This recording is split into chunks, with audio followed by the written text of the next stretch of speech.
Hello everyone, welcome back to the channel. आज इस video में हम अपना नेक्स्ट टॉपिक पढ़ने वाले हैं और आज का हमारा जो टॉपिक है वो है लेफ्ट वेंट्रिकल। तो पूरे हार्ट में जो चारों चेम्बर्स हैं उसमें से अगर सबसे ज्यादा कुछ इंपॉर्टेंट है और सबसे ज्यादा वर्कलोड जिस चेम्बर पे पड़ता है वो है लेफ्ट वेंट्रिकल। तो लेफ्ट वेंट्रिकल का काम होता है कि वो थ्रू आउट पूरे बॉडी में जो ऑक्सीजनेटेड ब्लड है उसको पंप करता है, उसको सर्कुलेट करता है, इसीलिए उसका लोड बहुत ज्यादा होता है। ओके, तो इसके बारे में डिटेल में पढ़ते हैं। यहाँ मैंने डायग्राम भी बनाई है। डायग्राम अभी बहुत थोड़ा कॉम्प्लेक्स लग रहा होगा, पर एक बार जब हम समझेंगे तो अच्छे से आपको क्लियर हो जाएगा। उसके साथ साथ बहुत थोड़ा सा यहाँ पे लिखा हुआ है क्योंकि it's all about understanding what the heart is and iota का फर्दर जो डिवीजन है वो कैसे हो रहा है, इसके ऊपर हम ज्यादा ध्यान देंगे। तो सबसे पहले लेफ्ट वेंट्रिकल की थिकनेस की अगर मैं बात करूं तो 10 टू 15 mm का थिकनेस होता है। अब आपने ये देख लिया होगा कि जो एट्रियम होते हैं, दोनों एट्रियम चाहे वो लेफ्ट हो चाहे वो राइट हो, राइट एट्रियम और लेफ्ट एट्रियम दोनों ही 2 टू 3 mm ऑफ थिकनेस के थे। अगर मैं वेंट्रिकल की बात करूं, राइट वेंट्रिकल की, तो उसका जो थिकनेस था 4 टू 5 mm का था। लेकिन सबसे ज्यादा जिसकी थिकनेस होती है वो किसकी है? लेफ्ट वेंट्रिकल की। और वो कितनी है? 10 टू 15 mm। अभी 10 टू 15 mm थिकनेस के पीछे रीजन ये है कि सबसे ज्यादा ना बहुत ही फोर्स लगाना पड़ता है, इसको बहुत ही ज्यादा प्रेशर लगाना पड़ता है। वेंट्रिकल, ये वाला जो वेंट्रिकल है, स्पेशली मैं बात कर रही हूँ लेफ्ट वेंट्रिकल की, तो लेफ्ट वेंट्रिकल को सबसे ज्यादा प्रेशर लगाना पड़ता है सो दैट ये जितना ज्यादा ब्लड हो सकता है, ऑक्सीजनेटेड ब्लड, ये पूरा आयोटा में भेजे। और आयोटा से ऊपर भी जाना होता है, मतलब एंटी ग्रेविटी है ना, जब प्रेशर से भेजेगा तभी तो वो सर तक ब्लड पहुंचेगा और नीचे भी ब्लड जाना है। तो इसी वजह से इसका जो वर्कलोड है वो बहुत बढ़ जाता है, और वर्कलोड बढ़ता है तो इसके मसल्स अगर मजबूत होंगे, इसके मसल्स अगर ज्यादा होंगे तो ये फोर्स भी ज्यादा लगा पाएगा, इसीलिए इसकी थिकनेस ज्यादा है। ठीक है, ओके, तो हम शुरू करते हैं। सबसे पहले हमने बात कर ली थिकनेस की। थिकनेस के बाद यहाँ पे क्या लिखा हुआ है? Left ventricle is the thickest chamber of the heart as it has to pump blood to whole body। ये मैंने आपको पॉइंट बता दिया। And it pumps blood into the iota. ठीक है, तो सबसे पहले ब्लड कहाँ पे आया? हमने पिछले वीडियो में बात करी थी कि जो ऑक्सीजनेटेड ब्लड है, लंग्स से ऑक्सीजनेटेड ब्लड कहाँ पे आया? लेफ्ट एट्रियम में। लेफ्ट एट्रियम से वो बाइकस्पिड वाल्व के थ्रू कहाँ पहुंचा?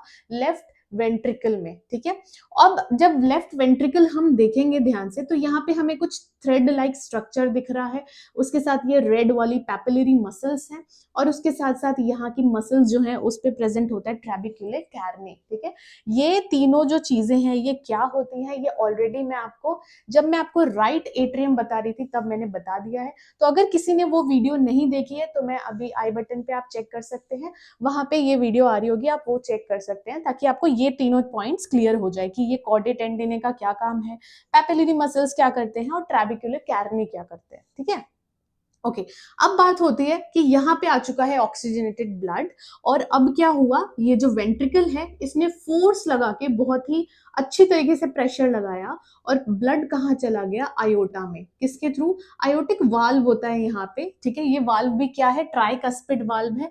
ऐसा वाल्व होता है ट्राइकस्पिड, लेकिन इसको हम सेमी ल्यूनार बोलते हैं क्योंकि इसका जो शेप होता है, इसका जो शेप अगर आप देखोगे, अभी आपके सामने इमेज आ रही होगी, तो जब आप शेप देखोगे तो ये थोड़ा मून जैसा दिखता है। सेमी ल्यूनार मतलब आधा चांद जैसा दिखता है, इसीलिए हम इसे सेमी ल्यूनार बोलते हैं।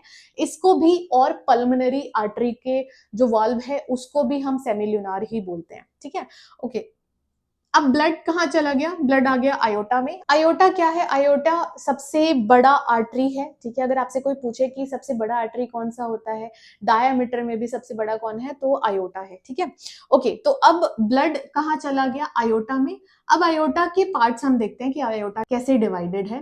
तो आयोटा के 3 पार्ट्स हैं, ascending iota, arc of iota, descending iota. ठीक है, असेंडिंग मतलब ऊपर की तरफ जो जा रहा है, दैट इज असेंडिंग आयोटा।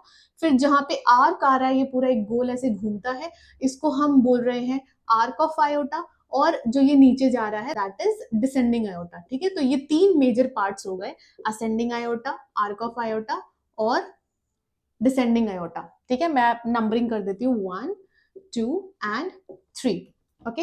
अब ये डिवाइड कैसे हो रहा है, मतलब जैसे असेंडिंग आयोटा है तो असेंडिंग आयोटा से दो आर्टरीज निकल रही हैं सबसे पहले, एंड वो आर्टरीज हैं right coronary artery and left coronary artery. ठीक है, आप देख सकते हो सबसे पहले क्या है, राइट और left coronary artery. Okay, blood क्या होता है सबसे पहले हार्ट के लिए आ जाता है। अब कोरोनरी आर्टरी क्या करता है, हार्ट में जो हमारा हार्ट है, हार्ट के मसल्स को, हार्ट के लेयर्स को भी तो ब्लड चाहिए ना, ऑक्सीजनेटेड, तो वो कौन प्रोवाइड करवा रहा है, कोरोनरी आर्टरी। ठीक है, ओके। इसके बाद जब ब्लड थोड़ा ऊपर जाता है तो ये चला जाता है ब्रेकियोसेफेलिक आर्टरी में। ठीक है, क्या बोलते हैं इसको हम, ब्रेकियोसेफेलिक आर्टरी। अब ये जो ब्रेकियोसेफेलिक आर्टरी, इसको ट्रंक भी बोलते हैं, आप आर्टरी नहीं बोलना चाहो तो आप ट्रंक भी बोल सकते हो। ब्रेकियोसेफेलिक ट्रंक भी बोलते हैं और ब्रेकियोसेफेलिक आर्टरी भी बोलते हैं, आप दोनों ही यूज कर सकते हो। तो ब्रेकियोसेफेलिक आर्टरी जो है वो फर्दर डिवाइड होता है दो में। ठीक है, एक चला जाता है राइट सब क्लेवियन आर्टरी। सब क्लेवियन आर्टरी मतलब ये जो आपकी आर्टरी आती है इधर साइड पे, जो आपके शोल्डर को ब्लड देगी। ठीक है, तो बेसिकली ये जो ब्रेकियोसेफेलिक जो है ये फर्दर दो में डिवाइड हो रहा है। एक चला जाता है आपके शोल्डर की तरफ और एक चला जाता है आपका ये जो कैरोटिड आर्टरी है, ये कैरोटिड आर्टरी कहाँ पहुंचाता है ब्लड, ब्रेन में, और ये जो सबक्लेवियन आर्टरी है ये कहाँ पहुंचाता है, शोल्डर और आपके हाथ के लिए। ठीक है, तो अब आपको समझ में आ गया ये किसको प्रोवाइड कर रहा है, हैंड एंड शोल्डर। ठीक है, और ये किसको प्रोवाइड कर रहा है, हेड को। ओके, इतना पता लग गया। अब आते हैं हम नेक्स्ट आर्टरी पे, that is left common carotid artery. ठीक है, लेफ्ट कॉमन मतलब ये वाला कैरोटिड आर्टरी लेफ्ट साइड का। राइट साइड का तो कहां से चला जा रहा है, ब्रेकियोसेफेली में से जा रहा है, और अलग से किधर से जाता है, left carotid common carotid artery direct iota से आ रहा है, वो आपके लेफ्ट साइड से। तो राइट साइड को ब्लड किसने पहुंचाया, राइट कॉमन कैरोटिड आर्टरी ने, और लेफ्ट साइड को किसने पहुंचाया, लेफ्ट कॉमन कैरोटिड आर्टरी ने। ठीक है, ओके। नेक्स्ट हम बात करते हैं लेफ्ट सबक्लेवियन आर्टरी। ठीक है, तो राइट आपने देखा था कि राइट सबक्लेवियन आर्टरी को कौन पहुंचा रहा था, ब्रेकियोसेफेली फर्दर डिवाइड हुआ है ना, तो उनमें से एक कहां चला गया, राइट वाले साइड पे चला गया। अब एक इधर से आयोटा में से एक किधर जाता है, लेफ्ट सबक्लेवियन आर्टरी, मतलब हमारा जो लेफ्ट हैंड है उसको देना है। ठीक है, ब्लड, तो वो हो गया यहां से। ओके, तो आपको आई होप ये समझ में आ गया हो, ये क्या है, हार्ट को पहुंचाता है ब्लड। ब्रेकियोसेफेलिक ट्रंक ये दो में डिवाइड होता है, एक है हेड एंड शोल्डर के लिए और एक है हेड के लिए, कॉमन कैरोटिड आर्टरी। फिर दूसरा लेफ्ट कॉमन कैरोटिड आर्टरी और थर्ड है लेफ्ट सबक्लेवियन आर्टरी। ठीक है, तो एक्चुअल में यहां से देखा जाए तो तीन ही आर्टरीज निकली हैं, लेकिन काउंट कितने हो पा रहे हैं, चार जगह, कौन सी कितनी पहुंच पा रही है, चार जगह पे। ठीक है, तो ये तो हो गया आर्क ऑफ आयोटा। अब जब डिसेंड हो रहा है आयोटा, जब डिसेंड हो रहा है, डिसेंड होने का मतलब क्या है, अब आयोटा नीचे की तरफ जा रहा है ना, लंग्स है, एब्डोमिन है, पेल्विक रीजन है, ये जो पूरा पोर्शन है उधर भी तो पहुंचाना है ना, पैरों में भी तो ऑक्सीजनेटेड ब्लड जाएगा ना, तो आयोटा क्या होता है, डिसेंड हो गया, डिसेंड मतलब नीचे चला गया।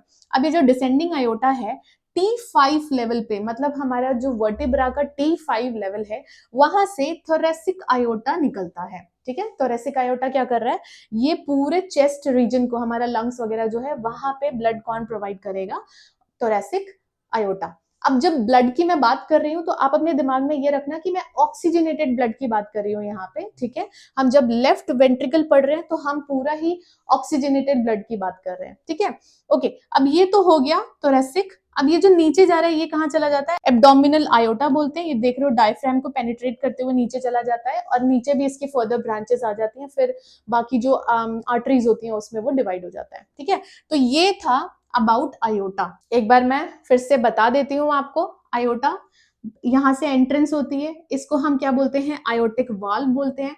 एंट्री होते ही यहाँ से कोरोनरी आर्टरीज निकल रही हैं दो। ठीक है, राइट और लेफ्ट दोनों ही इधर से निकल रही हैं। उसके बाद आगे जाते ही ब्रेकियोसेफेलिक ट्रंक आता है। ब्रेकियोसेफेलिक ट्रंक आगे जाके थोड़ा दो में डिवाइड हो जाता है, एक राइट सबक्लेवियन आर्टरी और एक राइट कॉमन कैरोटिड आर्टरी। ठीक है, फिर जब हम आगे बढ़ेंगे, आयोटा में आगे बढ़ेंगे, तो वहां से लेफ्ट कैरोटिड आर्टरी निकलती है। थोड़ा सा और आगे बढ़ेंगे तो लेफ्ट सबक्लेवियन आर्टरी निकलती है।